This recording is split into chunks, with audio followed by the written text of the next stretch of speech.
President Trump has agreed to a last-minute sit-down with top Democrat leaders Hakeem Jeffries and Chuck Schumer ahead of an expected redo of the Senate vote tonight to avert a government shutdown. The purpose of the meeting is so that the president can assemble the four leaders, the two top leaders in both chambers, to come in and have this discussion. If Chuck Schumer decides and Hakeem Jeffries, Democrats, decide to shut the government down, he's responsible for determining which services are essential, which employees are essential. And that's a big task. It's a burden that can easily be avoided if the Democrats will just apply common sense and do the right thing. Joining us now to react is Arizona Congressman Andy Biggs. Congressman, there are still a few issues on the table, but what are the main issues that need to be resolved at that meeting in order to avert a shutdown? Well, basically, the Democrats have said they're going to vote no, and they want to actually restore health care to illegal aliens. And so that's a big deal. That's a lot of money. And it's something that's antithetical to actually most Americans right now. So that's a big issue. That's their biggest issue right now. And the Republicans passed it out of the House, the CR already, and it passed. It didn't pass out of the Senate, but all Republicans voted for it. So it just needs a few Democrats to come over and vote for it. And right now, the Democrats are trying to leverage everything they can, but they're the ones who are going to cause a shutdown, I got to tell you. Congressman, what do you think the outcome of this meeting will be? Well, I think the president's going to tell them, you have military people that we want to make sure everybody gets funded. You have to make sure that federal employees get funded, and they'll be the ones that are going to stop that funding. They're the ones, as Speaker said, they'll be actually stopping and determining who is non-essential, because non-essential people can get terminated or not be paid and sent home.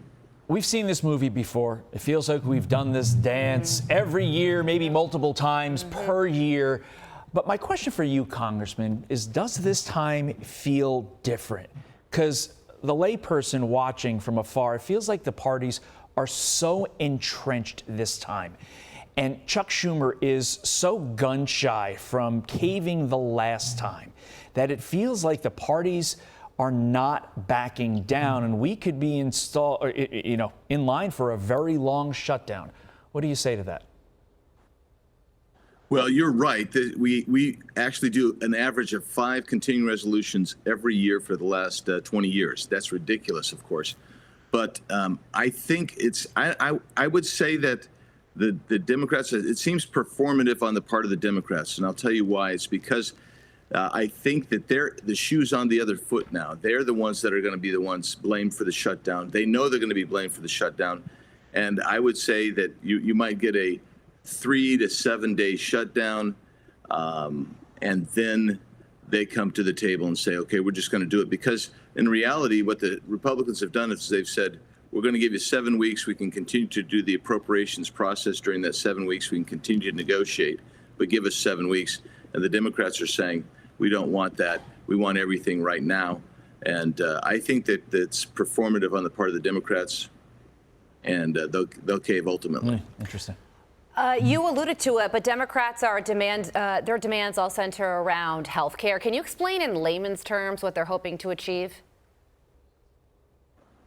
Yeah, what they really want is they want to go back and keep the Obama era, all the funding that was supposed to be temporary due to COVID. So they want to keep all of that, which included giving money to illegal aliens. Basically, anybody you could make up to $600,000 a year and get subsidies and free benefits for health care. That's about $1.5 trillion cost. And that's their main ask. That's the main thing they want. Before we let you go, you're going to be speaking at a Turning Point event tomorrow at Utah State University. In about 20 seconds, what will your message be to those students? My message will be similar to Charlie's.